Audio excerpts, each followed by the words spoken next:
Venus in Taurus is here to bring all the deliciousness. But first, Pluto, stationing in early Aquarius, has a little request to make.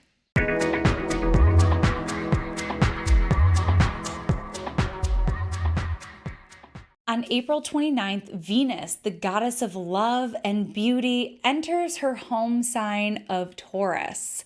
And she's going to stay here through May 23rd. So we are just going to soak it up and enjoy this transit as much as possible.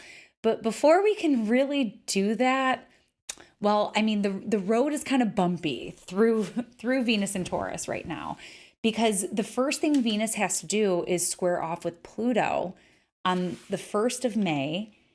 Pluto is stationing retrograde on the 2nd of May. So this is a stationary Pluto, which is just even more grueling.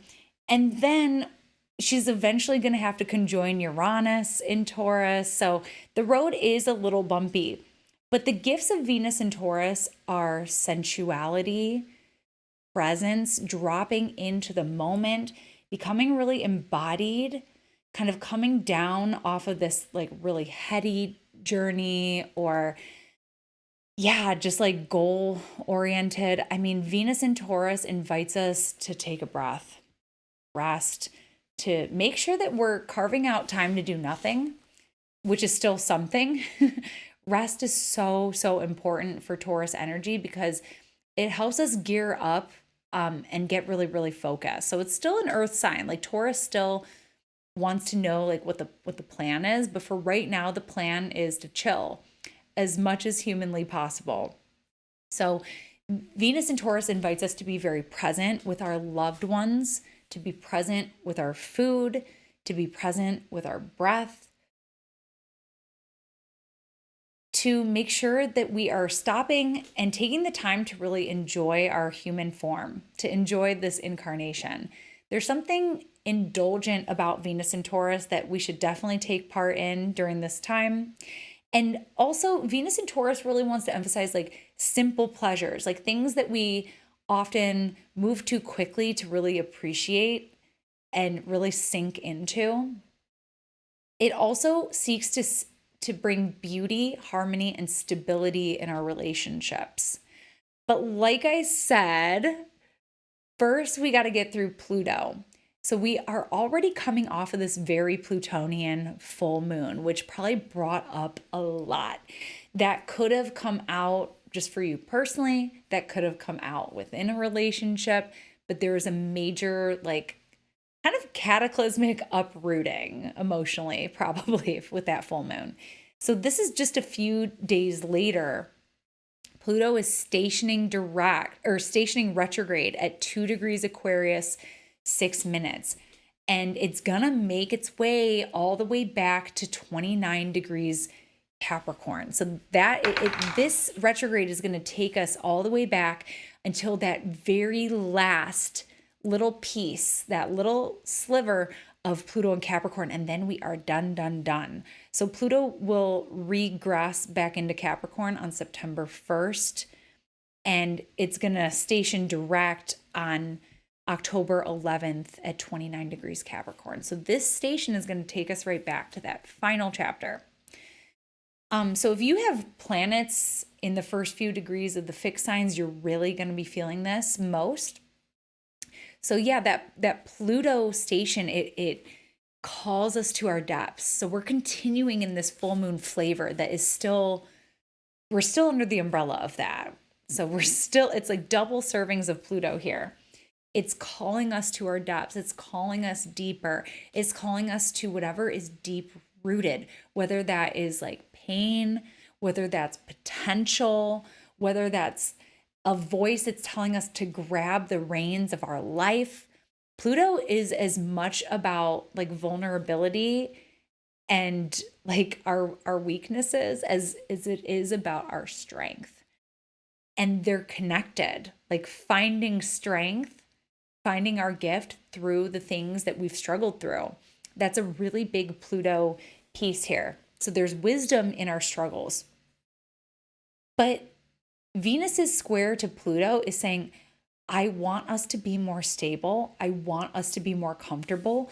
So in order for us to have that, in order for us to have that peace and stability that we crave, there are some things we need to address. So this is going to be showing up in our relationships, whether that is a romantic relationship, a committed partnership, a fun fling. Maybe this is showing up with a best friend. This could be showing up with a family member. It could be anything. It could even just be with the system. Like, I want stability, but what is in my way? So we're gonna have an easier time working with this in our interpersonal relationships. There's big opportunities for major breakthroughs, deep, soul-centered conversations where we're really able to get stuff out. And we may even be able to get to a point through this dialogue where we're getting to a deeper level of awareness that we hadn't even really realized where a desire was coming from, for example. We may learn a lot about the other person. That's the other thing about this, is that the power of the Venusian mirror is really strong here. We may learn a lot about what someone else in our life desires or feels, or what they've been holding or desiring, or any kind of grudge or anything like that. Maybe you hear a story from their childhood that they have never told you, and it makes something make sense. We desire deeper connection with this transit. We desire something to connect with someone on a much deeper level. So if you've just been enjoying like a physical connection with someone, this is going to say, I want to know you on a deeper soul level. Tell me some stories. What are you feeling? So yeah, it takes the desire of deepening the connection also on a physical level. Like, with the earthiness of Venus and Taurus, maybe it's saying, I want to connect with you deeper, physically. There's also Pluto and Aquarius, an air sign, that's saying, I want to connect deeper on an intellectual level. So it's really all about just connecting deeper. It's going to show up a lot of different places, but it's about how can we kind of remove the barriers, whether that's being busy. Venus in Taurus, like saying like, okay, I need to unbusy myself in order to have this like connection that I desire, whether that's like with your own peace or with people in your life. So yeah, we may just need to slow down a little bit in order to get the most out of this transit. Like I said, you'll be feeling it the most if you have planets at early fixed. But that's a little bit about Venus and Taurus and her square with Pluto on the 1st of May. And right now, that's your astrology shot of the day, and I'll catch you next time. Bye! Thanks so much for tuning in with me today. For more astrology in your world, you can connect with me on all platforms at Astro Catherine. You can also head on over to my website, catherineurban.com, where you can book your next astrology reading. We'll go into depth into your natal chart, your progressions, your profections, your solar return, your transits, and beyond. You can also join my mailing list, where you can stay up to date with me on new classes as well as article drops. I look forward to connecting with you, and I'll see you next time.